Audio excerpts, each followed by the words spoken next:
Welcome to animated study class. मैं गौरव कुमार आप लोगों के लिए 15 दिसंबर के जो करंट अफेयर के क्वेश्चन बन सकते थे वो लेकर आया हूँ, जो आपके होने वाले exam like SSC, CHSL, CGL, RRB, NTPC, UPSI, DRDO, MTS आदि में पूछे जा सकते हैं।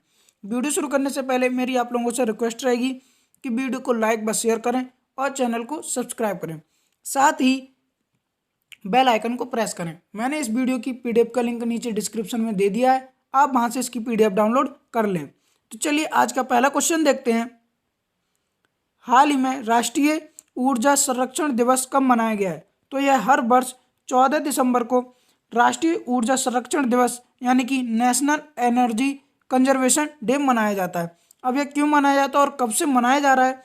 तो दैनिक जीवन में ऊर्जा की आवश्यकता और उसके संरक्षण के बारे में जागरूकता फैलाने के लिए यह हर वर्ष 14 दिसंबर को मनाया जाता है और यह 1991 यानी कि 1991 से हर साल ऊर्जा मंत्रालय के तहत ऊर्जा दक्षता ब्यूरो द्वारा मनाया जाता है। किस मंत्रालय के तहत? ऊर्जा मंत्रालय के तहत ऊर्जा दक्षता ब्यूरो यानी कि ब्यूरो ऑफ एनर्जी एफिशिएंसी के द्वारा हर वर्ष यह 14 दिसंबर को मनाया जाता है। और कब से मनाया जा रहा है? 1991 1991 से हर वर्ष मनाया जाता है।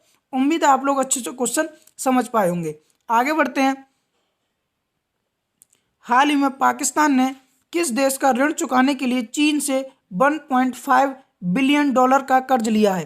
तो पाकिस्तान ने सऊदी अरब का ऋण चुकाने के लिए चीन से 1.5 बिलियन डॉलर का कर्ज लिया है। तो आप लोगों को इसके बारे में थोड़ी सी जानकारी दे देता हूं कि यह 1.5 बिलियन डॉलर का कर्ज क्यों लिया और यह ऋण क्यों चुका रहा है। अब यह सऊदी अरब से लिया है, तो सऊदी अरब की थोड़ा मैप में देख लेते हैं। जो रेड ग्रीन पार्ट दिख रहा है यही सऊदी अरब है। ठीक है, आप लोगों को पता होगा जो पाकिस्तान के प्रधानमंत्री हैं इमरान खान, वो सन 2018 में सब कब 2018 में सऊदी अरब के दौरे पर गए थे और वहाँ पर जो सऊदी अरब के किंग हैं सलमान, उनसे मुलाकात की। तो जब 2018 में इमरान खान सऊदी अरब गए थे तो वहाँ से लौटने के बाद उन्होंने सऊदी अरब की जो किंग है सलमान खान, उन्होंने पाकिस्तान आने का न्योता दिया। तो सन 2019 में जो सऊदी अरब के किंग हैं सलमान, वह जब पाकिस्तान के दौरे पर आए थे तब उन्होंने पाकिस्तान के लिए 6.2 बिलियन कितना 6.2 बिलियन डॉलर का कर्ज दिया था। ठीक है, जिसमें से 3 बिलियन ऋण था यानी कि कर्ज था, जिसमें 3 बिलियन डॉलर का कर्ज था और 3.2 बिलियन का तेल निर्यात किया था, यानी कि उन्हें 3.2 बिलियन का तेल बेचा था, जिसमें से यानी 6.2 बिलियन डॉलर में से 3 बिलियन डॉलर ऋण था यानी कि कर्ज था और 3.2 बिलियन डॉलर का तेल बेचा था पाकिस्तान के लिए। बट कुछ कारणों से जब भारत ने 5 अगस्त 2019 के लिए जम्मू कश्मीर का जो विशेष राज्य का दर्जा था वो खत्म कर दिया, यानी धारा 370 खत्म कर दी थी, तो उसका विरोध पाकिस्तान ने किया था। तो उसके लिए यह सऊदी अरब से के पास गया और उन्होंने कहा था कि जो भारत के ऊपर सऊदी अरब कुछ एक्शन ले। तो उस कारणों से सऊदी अरब ने पाकिस्तान के ऊपर यानी कि भारत के ऊपर पाकिस्तान के कहने पर कोई एक्शन नहीं लिया, तो उससे इन दोनों देशों के बीच जो संबंध थे वो बिगड़ने लगे। तो इसीलिए अब जो सऊदी अरब है उसने पाकिस्तान से अपना जो ऋण दिया था यानी 6.2 बिलियन डॉलर का वह वापस मांग लिया है। तो उनमें से उसे वापस करने के लिए अब पाकिस्तान ने चीन से 1.5 बिलियन डॉलर का कर्ज लिया है। अब यह जो कर्ज लिया है यह किस एग्रीमेंट के तहत लिया है? यानी कि पाकिस्तान और चीन से। तो पाकिस्तान और चीन ने करेंसी स्वैप एग्रीमेंट किया है। क्या किया है? Currency swap agreement. अब यह करेंसी स्वैप एग्रीमेंट क्या होता है इसके बारे में आप लोगों को थोड़ा मैं बता देता हूँ। तो इसमें क्या होता है, मान लीजिए पाकिस्तान ने जो ऋण लिया है यानी कि कर्ज लिया है चीन से, वह लिया है युआन में। किसमें? क्योंकि आप लोगों को पता है चीन की करेंसी क्या है, युआन। तो उसमें उन्होंने कर्ज लिया है। बट अब जब पाकिस्तान उससे जब कर्ज वापस करेगा तो वह पाकिस्तानी रुपए में वापस करेगा, यही करेंसी स्वैप एग्रीमेंट होता है। ठीक है, उम्मीद है आप लोग अच्छे से क्वेश्चन समझ पा रहे होंगे। तो 6.2 बिलियन डॉलर का जो यानी कि कर्ज वापस करने वाला था उसमें से 3.2 बिलियन का तो तेल खरीद लिया, बट अब जो उसे 3 बिलियन डॉलर का 3 बिलियन डॉलर का जो ऋण वापस देना है उसमें से 1 बिलियन डॉलर का तो यह सोमवार को वापस कर चुका है। कितना? 1 बिलियन डॉलर का।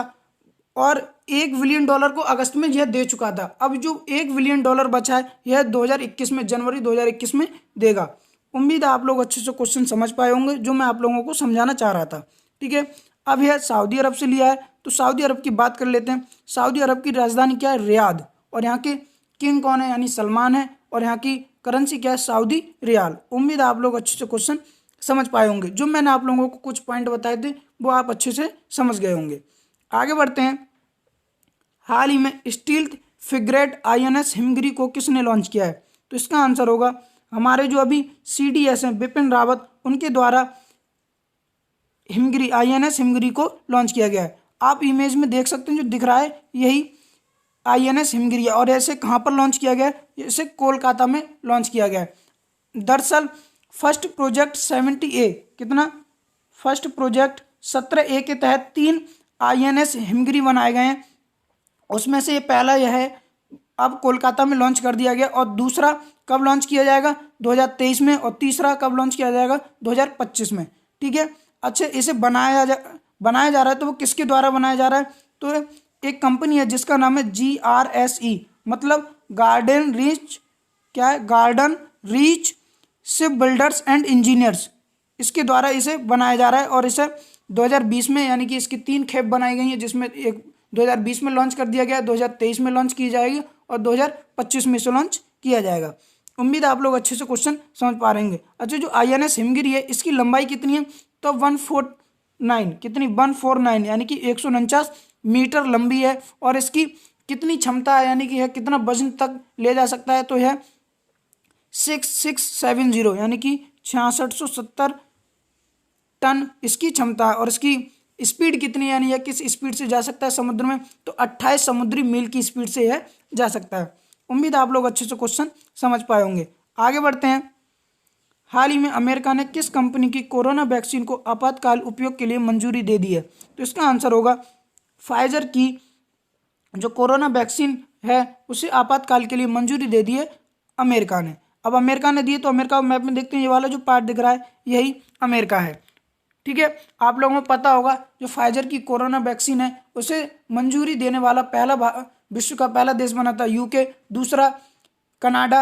अब किसने मंजूरी दे दी है? अमेरिका ने भी इसकी मंजूरी दे दी है। उम्मीद है आप लोग अच्छे से क्वेश्चन समझ पा रहे होंगे। यह जो फाइजर की कोरोना वैक्सीन है यह किस कंपनी के द्वारा, यानी इसका पूरा नाम क्या है? फाइजर एंड बायोएनटेक, यह कंपनी है, उसके द्वारा यह मंजूरी दी गई है, यानी अमेरिका के द्वारा उसके लिए मंजूरी दी गई है। उम्मीद है आप लोग अच्छे से क्वेश्चन समझ पा रहे होंगे। अब अमेरिका ने दी तो अमेरिका की बात कर लेते हैं। अमेरिका की राजधानी क्या है? Washington DC। यहाँ की करेंसी क्या है? USA dollar. और यहाँ के अभी वर्तमान में राष्ट्रपति कौन है? Donald Trump. आप लोगों को पता होगा 3 नवंबर को जब अमेरिका में राष्ट्रपति पद के चुनाव हुए थे उसमें जो जीत दर्ज की है, हासिल की है, वह कौन है? Joe Biden. उन्हीं के द्वारा अब वह 20 जनवरी 2021 में अमेरिका के राष्ट्रपति पद की शपथ लेंगे। ठीक है, जो बिडेन से कई सारे क्वेश्चन बन जाते हैं। अभी हाल ही में जो बिडेन को टाइम्स मैगजीन है जो उस पर पर्सन ऑफ द ईयर, और उनकी जो उपराष्ट्रपति हैं, यानी कि उपराष्ट्रपति अमेरिका की कमला हैरिस, उन्हें, इन दोनों लोगों के लिए टाइम मैगजीन ने पर्सन ऑफ द ईयर चुना है। उम्मीद है आप लोग क्वेश्चन समझ गए होंगे। आगे बढ़ते हैं। हाल ही में किस राज्य सरकार ने अरुंधति गोल्ड स्कीम योजना शुरू की है? तो इसका आंसर होगा आसाम सरकार के द्वारा अरुंधति गोल्ड स्कीम योजना शुरू की गई है। ठीक है, अब यह क्या है और क्यों लॉन्च की गई है? तो आप लोगों को पता होगा जो आसाम की सरकार है उसने यह घोषणा की है जो गरीब परिवार के लोग हैं, यानी कि ऐसे लोग जो गरीब हैं, उनकी जो बेटियां हैं उनकी शादी करने के लिए उन परिवारों के लिए 10 ग्राम सोना मुफ्त में दिया जाएगा। कितना? 10 ग्राम। ठीक है, 10 ग्राम सोना मुफ्त में दिया जाएगा, यानी कि उन्हें आभूषण बनवा ले, कि उनकी शादियों में जो आभूषण बनेंगे उनके लिए यह सोना मुफ्त में दिया जाएगा। ठीक है, शादी में। उम्मीद है आप लोग अच्छे से क्वेश्चन समझ पा रहे होंगे। अब आसाम में दिए गए तो आसाम को मैप में देखते हैं। ये वाली जो रेड पार्ट दिख रहा है, मैंने लाइनिंग किया, यही आसाम है। आसाम की राजधानी क्या है? दिसपुर। यहाँ के CM कौन है? सर्बानंद सोनोवाल। और यहाँ के गवर्नर कौन है? गणेशी लाल। उम्मीद है आप लोग अच्छे से क्वेश्चन समझ पाए होंगे। ठीक है, आगे बढ़ते हैं। हाल ही में सऊदी अरब ने किस सेना प्रमुख को गॉर्ड ऑफ ऑनर पुरस्कार दिया है? तो इसका आंसर है हमारे जो अभी नौसेना प्रमुख है, सॉरी थल सेना प्रमुख है मनोज मुकुंद नरवाने, इनके लिए अभी सऊदी अरब के द्वारा गॉर्ड ऑफ ऑनर पुरस्कार दिया गया। आप लोगों को पता होगा जो अभी हमारे थल सेना प्रमुख हैं मनोज मुकुंद नरवाने, यह 6 दिवसीय दौरे पर गए हैं बहरीन और सऊदी अरब के। तो बहरीन के बाद अब यह जब सऊदी अरब पहुंचे तो सऊदी अरब सरकार के द्वारा इन्हें गॉर्ड ऑफ ऑनर पुरस्कार दिया गया है। अभी यह सऊदी अरब के दौरे पर है। ठीक है, आप इमेज में देख सकते हैं जो दिख रहे हैं यही मनोज मुकुंद नरवाने हैं। आगे बढ़ते हैं। हाल ही में चार्ली प्राइड का निधन हो गया, वह कौन थे? तो चार्ली प्राइड का निधन हो गया, यह एक अमेरिकी गायक थे। आप इमेज में देख सकते हैं जो दिख रहे हैं यही चार्ली प्राइड है और यह एक अमेरिकी गायक थे जिनका हाल ही में 86 वर्ष की आयु में निधन हो गया। कितना? 86 वर्ष की आयु में निधन हो गया। ठीक है, आगे बढ़ते हैं। हाल ही में ओला कंपनी ने पहली इलेक्ट्रिक स्कूटर फैक्ट्री किस राज्य में लगाने की घोषणा की है? तो इसका आंसर है तमिलनाडु में। किसमें? तमिलनाडु में ओला कंपनी ने पहली इलेक्ट्रिक स्कूटर फैक्ट्री लगाने की घोषणा की है। दरअसल जो ओला कंपनी और तमिलनाडु सरकार, इन दोनों के बीच MOU साइन हुआ है, यानी कि मेमोरेंडम ऑफ अंडरस्टैंडिंग साइन हुआ है। ठीक है, आप तमिलनाडु के साथ किया है तो तमिलनाडु को मैप में देखते हैं, जो रेड वाला पार्ट दिख रहा है यही तमिलनाडु है। ठीक है, 2400 करोड़ रुपए के निवेश से, कितने? 2400 करोड़ रुपए के निवेश से तमिलनाडु में यह फैक्ट्री लगाई जाएगी और यह दुनिया की सबसे बड़ी स्कूटर मैन्युफैक्चरिंग कंपनी यानी कि फैक्ट्री बनेगी। दुनिया की सबसे बड़ी स्कूटर मैन्युफैक्चरिंग फैक्ट्री बनेगी और इससे लगभग जो केरल के 10,000 युवा हैं, जो बेरोजगार युवा हैं, उनके लिए यह रोजगार उपलब्ध करा सकती है। ठीक है, अब यह तमिलनाडु में की गई है तो तमिलनाडु की बात कर लेते हैं। तमिलनाडु की राजधानी क्या है? चेन्नई। और यह इसकी CM कौन है? इडप्पी के पलानीस्वामी। और यहाँ के गवर्नर कौन है? यहाँ के गवर्नर हैं बनवारी लाल पुरोहित। अब ओला कंपनी ने की है, आप लोगों को पता होगा ओला एक टैक्सी कंपनी है। ठीक है, ओला। ठीक है, अब ओला की बात कर लेते हैं तो इसकी स्थापना कब हुई थी? तो इसकी स्थापना 3 दिसंबर 2010 को मुंबई में हुई थी। कब? 3 दिसंबर 2010 के लिए। कब? 2010 के लिए मुंबई में हुई थी। और इसके CEO कौन है? भाविश अग्रवाल। और इसका वर्तमान में हेडक्वार्टर कहाँ पर है? तो इसका वर्तमान में हेडक्वार्टर है बेंगलुरु में। कहाँ पर? बेंगलुरु में। उम्मीद है आप लोग अच्छे से क्वेश्चन समझ गए होंगे। आगे बढ़ते हैं। हाल ही में ICC द्वारा जारी वनडे रैंकिंग में कौन शीर्ष पर रहा है? तो इसका आंसर है विराट कोहली ICC द्वारा जारी वनडे रैंकिंग में शीर्ष पर रहे और दूसरे नंबर पर रहे रोहित शर्मा। कौन? रोहित शर्मा। ICC के द्वारा यह जारी की गई है। ICC ने की है तो इसकी स्थापना कब हुई थी? तो इसकी स्थापना 1909 में। कब? 1909 में इसकी स्थापना हुई थी और इसका हेडक्वार्टर कहाँ पर है? दुबई में।